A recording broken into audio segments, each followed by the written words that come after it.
Hello everybody, today I'll show you how to get started with a Tascam Audio Interface if you want to record things like a drum kit, for instance.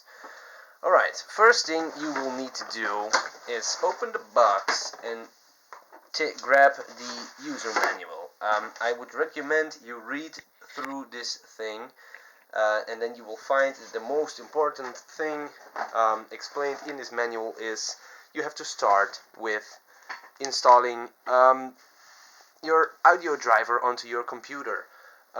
If you don't have this manual or you lost it or whatever, you can also just download it on Tascam's website. If you go to the internet and you go to Tascam.com, there you go, you are at their website. Then you will have to look for your product. Mine is a Tascam US 16.8.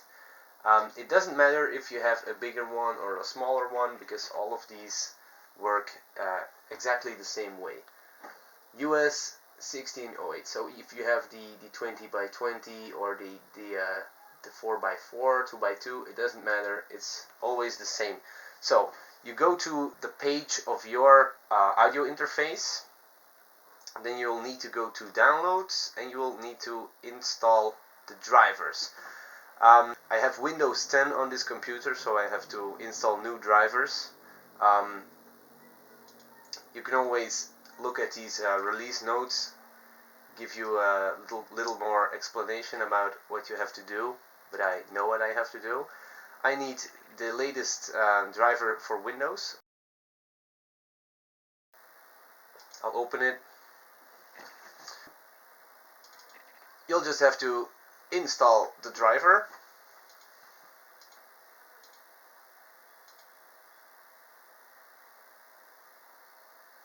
There we go. That's it. And if you've installed it, you will see this thing. This is the settings panel for your audio interface.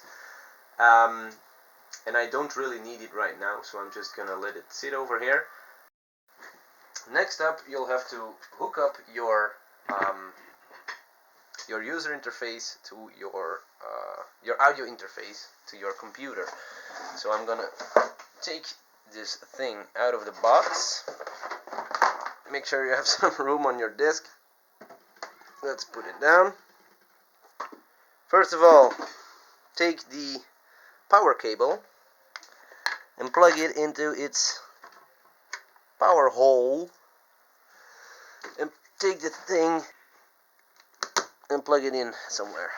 Take the USB cable and plug that thing in the back, right here. There we go. And the other end, the USB end, should go into your computer's most powerful USB port. So I think you will need a USB 2.0 or 3.0 or whatever. I really don't know the specifics, but you'll need a pretty powerful USB port for this. What you need to do next, of course, is plug in some microphones. So let's say this is our kick drum microphone. Let's say we're recording a drum track. This one's the snare drum, and this one's the microphone for our hi-hat, let's say. Alright, we've plugged in the microphones. Now we have to turn the audio interface on. There we go.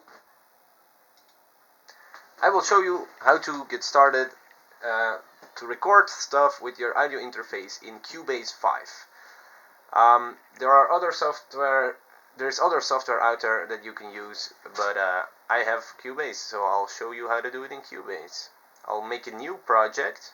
Let's make an empty project so you can follow every step I'm doing. I'll make a new folder, call it Get Started. There we go.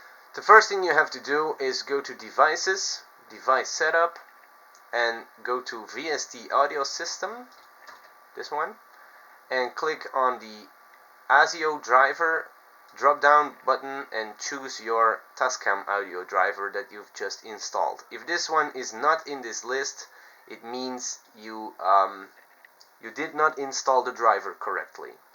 Press OK. Now you'll have to go back to devices and open VST connections and go to the inputs page. I will select a preset, but I'll just choose 16 mono inputs. You saw me plug in the microphones, so I'm only going to use analog in 1, 2 and 3. All the others I'm gonna put on not connected. Then you can just close this window, and now you'll have to create some audio tracks. You can do it here. No, not there. Oh, project, add track audio, or you can just right click here and click add audio track. So what I'm gonna add are 3 mono audio tracks. Okay, here they are. If you select all of them at once, you can expand all of them at once, which is pretty handy. Let's put them on pretty big. I'm gonna select the first one and make sure it's now connected to the first audio input, the kick drum. Let's rename it to kick. Oh shit, kick. The second one should be my snare. Don't forget to reroute it to the second port. And then the third one is my hi-hat, and I'll have to reroute this one to M3. These 3 are now connected to my 3 microphone inputs. I hope you can follow, because I'm not really good in explaining this. If you want to record now, you'll just have to click the record button, and you'll see right now I'm only recording the kick track. Where is that microphone? Maybe I can yeah, you can see a little bit of stuff happening there. It's not, my microphones are just laying on my table. They're not actually put onto my drum set. But anyway, if you want to record multiple tracks at the same time, which is exactly what you want to do if you're gonna record a drum set, you're gonna have to select all of them at once. I use the shift key for that. If I press the record button right now, he's gonna record the 3 tracks simultaneously. And that's about everything you need to know, I think, to get started. There's a lot of stuff you still will have to learn about Cubase, but with this you can get started. I'm also going to tell you already that if you've recorded something and you want to export it, you'll have to go to Export Audio Mixdown. Oh yeah, first you'll have to set your left and right, what it just said, these things, and it marks how much of your recording you're gonna export. So now I'm gonna export the entire thing. It's pretty empty, but still, you just click Export Audio Mixdown, and if you select this one, the stereo output, you're gonna export the entire mixdown, but you can also export the tracks independently. So you can export only the kick track. You name it kick, for instance, put it on your desktop or somewhere else, select your format, say export, and then the kick audio file is right here on your desktop. That's about it. I hope this tutorial helped, and I hope you guys can get started. If you want, I can go more in depth about how to use Cubase, but I think there's enough tutorials on Cubase on the internet already, so I don't think I really need to do that. Goodbye, and good luck with your audio interface.